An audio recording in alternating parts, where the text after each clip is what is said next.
Hi, my name is Mercedes. I'm an eBlender student here at ABT, and I'm going to be going over the integumentary system today.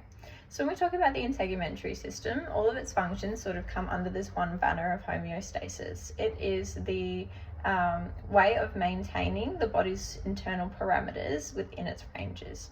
And this can be things like electrolytes, temperature, also the fluid levels inside of its body, anything like that that needs to be regulated for the body's functions to stay normal and in healthy range. So that's sort of what we're going to be talking about today. So the first one I'm going to go over is protection. And this one is quite an important one because it's actually talking about our skin layer, the most external layer of our body. So when we talk about the skin layer, this is a layer that acts as a barrier between us and the external environment and is a key component of keeping the body's homeostasis. Now with this can also be things such as claws and nails, and that just helps the animal to defend itself and get itself out of harm's way in those situations, which can also help, if they're ever going to get beaten up or killed or anything like that. So that's why the nails and stuff are needed. So the next thing we're sort of going to talk about is it sort of comes under protection, but it's also the secretory glands. So the secretory glands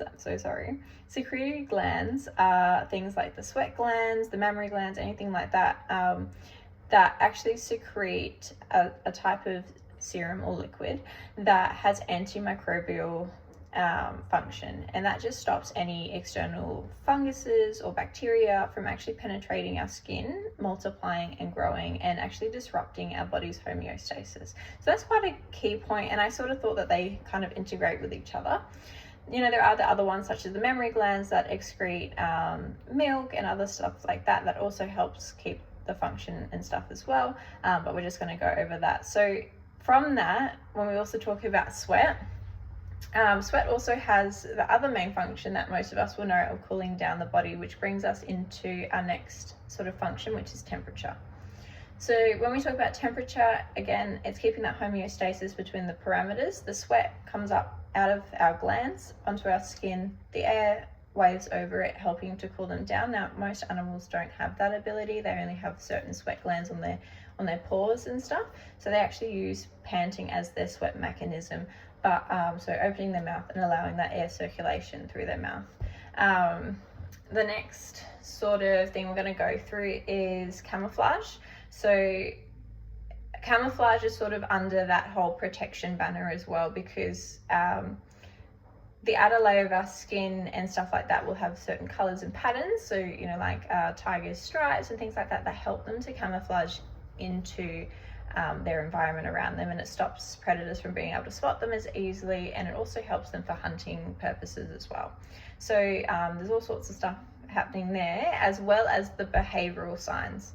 So when we talk behavioral signs, we're talking about how the body communicates from oneself to the other through gestures or behaviors that another animal or species can recognize. And we're not talking about verbal signs such as sounds. We're talking about, hair standing on end, or sort of hunched up, and that sort of tells that, if this was a cat situation, it tells the other cat that this cat is not happy with them, and it's sort of going in that sort of fight to flight mode, or that there's danger and to get away from it.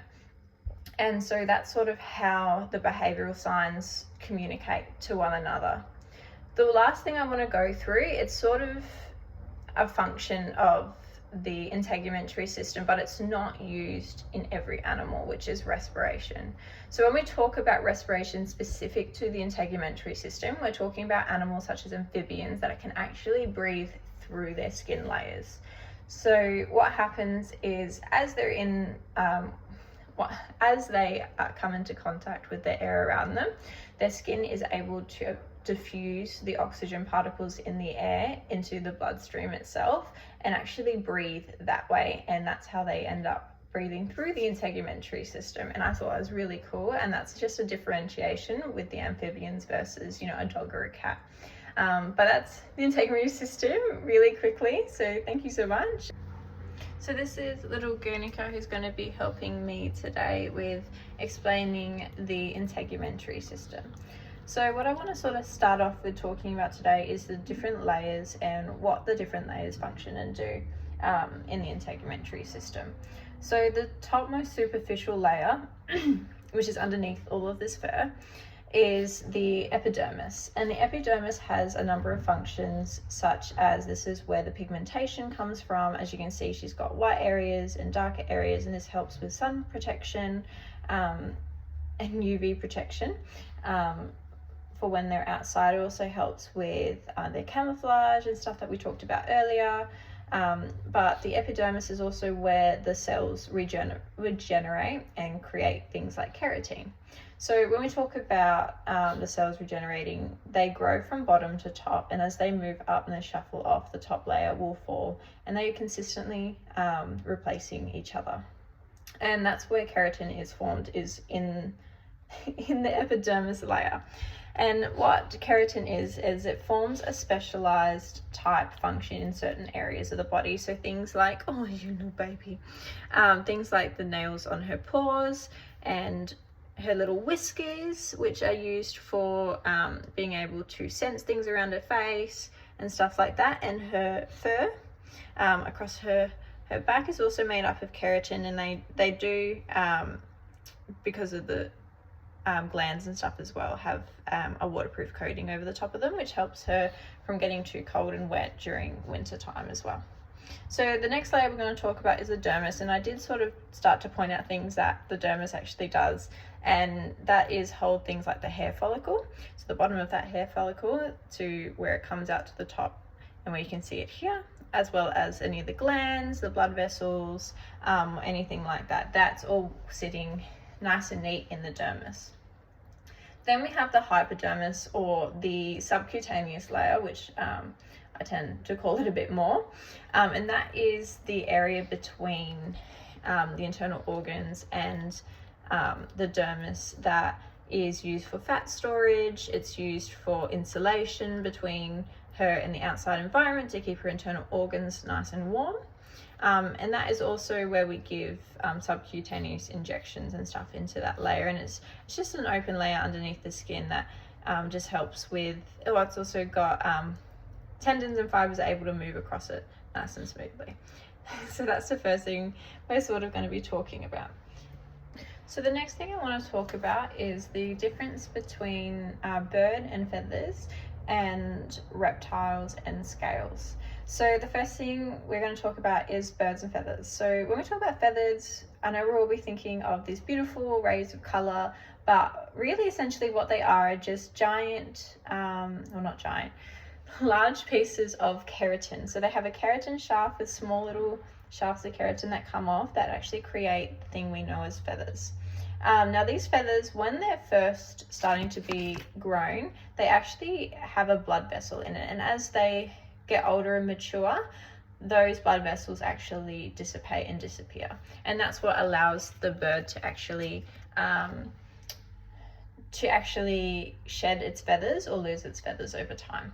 So it's got a few different types of feathers. So the first one is its flight feathers, or also known as its contour feathers, and that just helps the bird stay in flight. The seconds are the plumels and the filiplumes, I believe is how you pronounce them, and it just helps the bird with its insulation. So the flight feathers are a longer, more tough feather, whereas your other two that I just mentioned earlier, which I cannot pronounce, your shorter, more fluffier feathers, and these just stay closer to the main body of the bird and just help to keep that insulation and keep them nice and warm. So when we start talking about reptiles, we all know them to have these big scale-like forms, and those scales can be quite waxy and waterproof. But they also have different types, like the coeloid, which is kind of like that fish scale look, and it sort of repeats itself and overlaps itself. You've got granular, which is little circular forms, or you've got keeled, which is when they have the ridge in the middle, and I like to sort of think of those more of like crocodiles, where they have that ridge down the middle of their little scale type figures. I didn't explain that the best way, but that's how I'm going to explain it. And then when we're talking about reptiles can actually have diffusion through their skin and be able to breathe through that skin, so it automatically draws any oxygen from the atmosphere around them, whether they're underwater or they're outside of the water, and be able to diffuse that through them into their bloodstream so they can stay underwater for longer periods of time. And that's sort of shown through, you know, turtles, or your crocodiles that tend to sleep underwater and those sorts of things. And that's a really amazing differentiation, even though they both do really amazing things between feathers and then reptiles and scales. They have very different functions, but yet made out of the exact same thing. Scales are still made out of keratin and feathers are still made out of keratin, but it just shows the specialization of the integumentary system and how it functions to keep them happy and healthy in their environments. So thank you so much for watching. I hope I didn't miss anything, but yeah.